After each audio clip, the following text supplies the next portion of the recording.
So guys, Assassin's Creed, as a lot of you will have already read, is becoming a live service game. I warned about this back in 2015, that the consequences for continued buying of DLCs and loot crates and all that is only going to do irreparable damage to the gaming industry.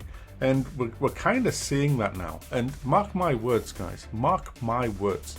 Everybody is watching Assassin's Creed Infinity, I think it's called. If it is a success, then in my opinion, that will be the end of big AAA single player games as we know it. They're going to be gone. There's not going to be... I'll tell you where the proof of that is, actually. You look no further than Grand Theft Auto. I mean, generally speaking, we got a new GTA game about every 4 years. We've never had a GTA game since 2013. 8 years, guys. Why is that? Well, I'll tell you why I think it is. It's the success of GTA Online, their live service game, Rockstar's own live service game. Why should they have to bother making a brand new GTA when they've got this live service game that everybody's happy to throw money at? If they made a new GTA, it's going to pull people off GTA Online where they're spending money. So what I think there is a new GTA going to come out probably in the next 2 years, because that would probably make it 10 years since the last one. And my prediction is that they will bring out a new live service GTA. I feel like GTA Online has been kind of like a big kind of test time to see what they could do with this kind of live service, and I think they've made it a big success. So I can't see any reason why GTA 6 wouldn't be a even bigger, better live service game. And this is the big problem. And Assassin's Creed, if it is a success, and in this day and age, I don't see why it shouldn't be, then I think they're all going to start... I mean, Call of Duty's already kind of gone there with its multiplayer, you know. Then you've got the likes of your Fortnites and all that. And I mean, what is a live service game, first of all, for people who don't understand what a live service game is? Essentially, it could either be a subscription model like World of Warcraft, but more often than not, the likes of Fortnite and things like that, they basically earn their money through transactions, microtransactions for cosmetics and things like that.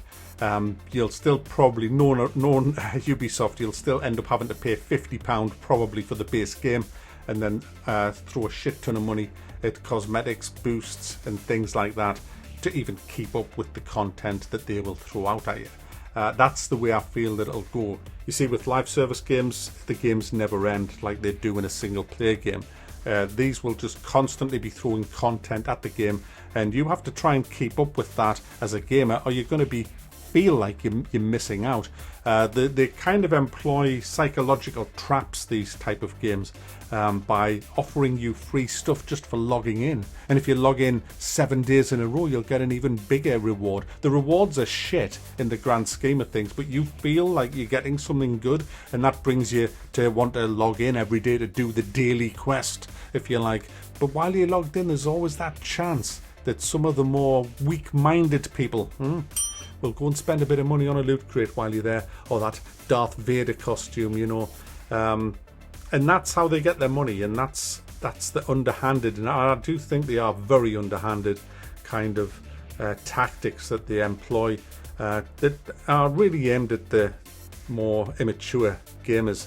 They're the ones that are going to be spending all the money on this garbage, and it's a shame, because if it's successful, well, it could be the end of the really big AAA single player games, which would be a shame, even though a lot of them now are shite anyway. But yeah, I mean, I was getting bored of Assassin's Creed anyway. I'm getting bored of Ubisoft, to be honest. I think they've totally ran out of ideas with all of their franchises. I think Far Cry just looks like a pile of shite now. This is the future, guys. This is where it's going, and it's not going to be just Ubisoft. We're going to see a lot of these big single player franchises going live if this Assassin's Creed one is a success. And like I've said, I don't see any reason why this won't be a rip-roaring success. It's the times that we live in. the amount of gamers now that have, in my opinion, gone to the dark side, because that's what it is. It's the dark side as far as I'm concerned. And it's such a sad time. But it is what it is, guys. There's not a lot we can do about it. We've got to just lap it up. And we'll see what it's like when it comes out. I mean, yeah, let's just to put some positive spin on this. If you don't have to buy the boosters and all the other stuff that's in there. So if the game's good and it allows you to play it at a decent pace without having to buy anything, then yeah, then I don't mind if the other people want to throw their money away and burn it. That's up to them, you know. But I just have a feeling that if you just go in to play this without throwing money at it, it's going to be pretty much impossible because of the grind. That's just my speculation. We'll see when it comes out, but I've already got in my head what I think it's going to be, and I'll be very, very, very surprised if I'm wrong.